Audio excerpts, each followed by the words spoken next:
晚了，灵力低微无法预见，着实有些不便。可惜紧赶慢赶，还是晚了一炷香。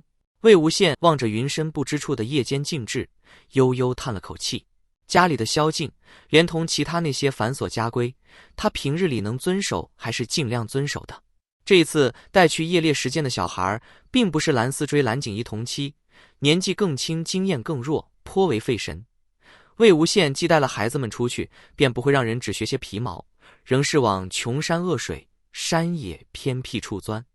这一去便耗费了20来日，同临行前与蓝忘机约定的归期晚了2日。虽早已通过书信，但魏无羡还是很想早些回去。不管了。魏无羡纵身一跃，无声地落在云深不知处的围墙上。叔弟，他睁大了眼睛。融融月光下，有一人一身青灰，白衣胜雪，不染纤尘，一双琉璃目定定望向他，在看到他的瞬间绽出喜悦来，是那个让他归心似箭的人。蓝忘机已不常参与夜巡这样的小事，但若真夜巡，总会来这一段院墙处多停留片刻。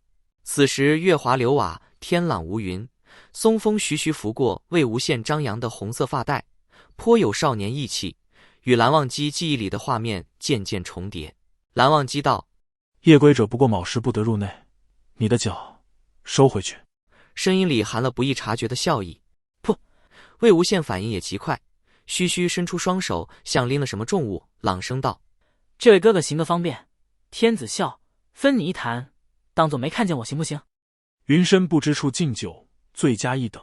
你不如告诉我，我们家究竟有什么不敬？去看山前的规训时。蓝忘机足下一点，轻轻跃上围墙。魏无羡满面春风，眼里盛满星光，却在蓝忘机跃上的同时往后退了2步。谁家家规有4000多条不带重复的？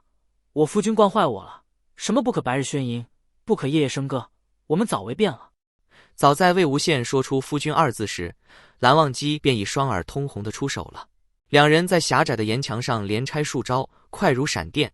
魏无羡且战且退，身法灵动迅捷，就是不肯让蓝忘机轻易锁住。一路站至柏树林旁，魏无羡听到又有一队巡夜门生正要经过，愣了一下，不愿让门生发现韩光君和夷陵老祖正在违反不可私斗的家规。就这一晃神的功夫，被蓝忘机捉住双腕，死死抵在一棵高大的柏树背后。嘘！魏无羡正要提醒蓝忘机别出声，就被稳住了，檀香味牢牢地附住他。蓝忘机吻得十分急切，似是对刚才私斗时魏无羡的接连闪避不满，又似是实在分别太久，一腔思念无处发泄。4片薄薄的唇瓣辗转反侧，难舍难分，缠绵的唇齿凶悍异常。魏无羡渐渐失去招架之力，他感到呼吸有些困难，想扭过头去，蓝忘机却捏着他的脸，把他强行扭了回来。唇舌翻搅间，魏无羡目眩神迷，被亲得浑身发软，直到蓝忘机在他下唇咬了一下，思磨片刻，恋恋不舍地离开后，才勉强回过神来。二哥哥，你好凶呀！魏无羡轻轻抱怨：我腿都站不稳了。蓝忘机扶住他的腰，又在他额头上落下一吻，温柔缱绻。饿了吗？那声音又低又慈，听得魏无羡心底酥麻一片。魏无羡一叠声应道：回来路上吃了一个饼，你不说还不觉得，被你一问还真有点饿了。把小孩们扔在彩衣阵上，自己一路疾行，在山下弃了马，接连提气纵跃，火速归家。眼下见到了人，才觉出几分疲惫来。韩光君，云深不知处敬酒，我回进士喝，算不算破禁？蓝忘机不答，只牵了他的手往家行去。为了方便给魏无羡开小灶，蓝忘机将净室一间偏室改做了小厨房，平时简单的菜式都在净室内亲力亲为。刚进院门，魏无羡便闻到了肉汤香味。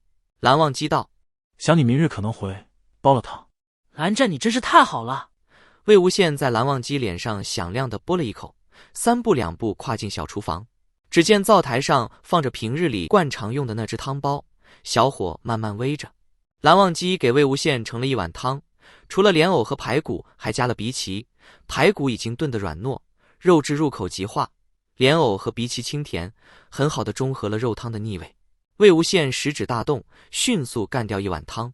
就在他喝汤的时候，蓝忘机燃了一个引火符，又下好一碗面，顺便烫了一些青菜。蓝忘机在面条上浇上莲藕排骨汤，端到魏无羡面前。天色已晚，不宜多食，明日再给你做别的。太好吃了！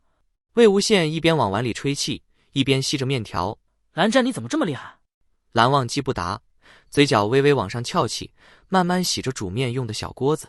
魏无羡盯着他瞧，只觉得自家仙君即使做这些厨余琐事，也是仙气凛然。蓝忘机问道：你信上说赤峰坡阴面有些古怪，若非如此，魏无羡便不会多在那处停留探查，以致晚归。是，我总觉得那处气味不太对，便让子珍御剑带我从上方观察。哦，对了，那儿离子珍近，便也让他一起去了。赤峰坡阳面枫红似血，阴面却看不清，似乎黑夜无边无垠。离得近些，子珍便感到渐沉，飞不动。当地人说，近年来没人去到那么远，不知阴面是何情况。若是什么邪物，风铃应是全部枯死了，夜哭而不落，实在古怪。我没带温宁，这次同去的孩子们又太小，就想回来和你商量了，再一同去。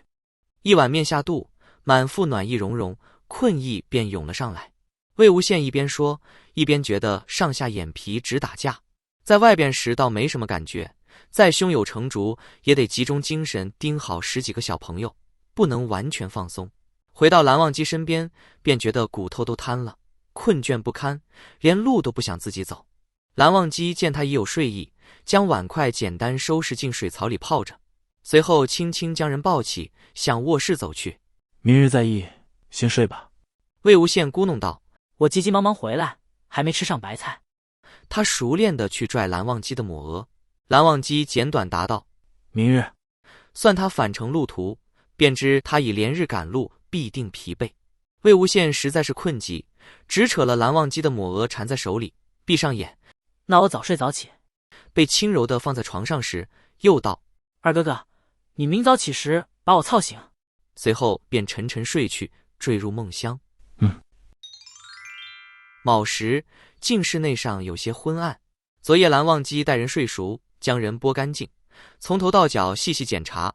虽是信任他的能力，但独自行动和看顾一群小朋友终是有所不同。夜猎所遇又千变万化，难免小磕、小碰、小伤、小痛。所幸这次全虚全伪的回来，一处小擦伤也无。于是蓝忘机将睡梦沉酣的魏无羡进入浴桶，轻柔擦洗，舒缓按揉。待到热水将他全身浸润的温暖舒适，将人捞出来擦干。出于一点私心，并未换上寝衣，直接拥着光裸的人入睡。肌肤相贴的温度带来安心的感觉，安抚了此次小别带来的离思。于是卯时醒来时，便是十分方便的情境。蓝忘机撩开纱帐，让细微的晨光照在魏无羡脸上，抬手触碰魏无羡的脸颊，然后是挺翘的鼻尖，柔软的双唇，手指在唇瓣上细细摩挲，温热的触感从指尖一直传到心底。魏无羡绽出一个无意识的笑容，更加亲昵地将脸埋入蓝忘机的掌心蹭了蹭，然后继续睡。蓝忘机轻轻抽出手，抚摸魏无羡的长发，昨夜帮他洗净，又用灵力仔细烘干，现在发上还带着皂荚和桂花的清香。晨光渐明，魏无羡肌肤上映出柔软细腻的光线。蓝忘机顺着发丝流动的方向，抚过他光洁的手臂、胸膛、小腹，在腰腹上缓缓流连。魏无羡被他摸得十分舒服，侧过身，把臀送到他手上，任他揉捏。要不要弄醒他呢？